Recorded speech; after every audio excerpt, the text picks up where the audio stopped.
The automotive class is about pretty much 3 sections. We have Intro to Transportation, Automotive, and Advanced Automotive. Intro to Transportation is a freshman coming in, and I introduce them to basic tools, different types of industry transportation jobs that they can do. Safety, just the basic stuff as far as when they're freshmen. When they're sophomores, then they do jump into the shop a little bit. We start working on, oil changes, brake jobs, things like that. I got in this class because my friends were enrolling in this class and I started learning from it, and I was using the skills thing. I like more painting and sanding. It's easy and then looks like in great condition after I do it.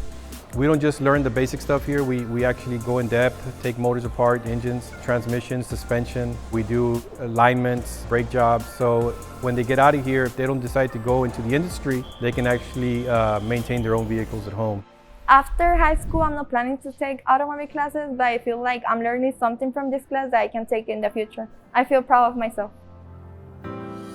We do also teach them discipline here as far as getting to work on time. We also teach them how to do a job interview, how to present themselves in public. We have high expectations for them. So with that, they can take that out to the workforce and perform better at a job interview. If they're interested in joining automotive, talk to your counselors, and my door's always open. They can come talk to me as well.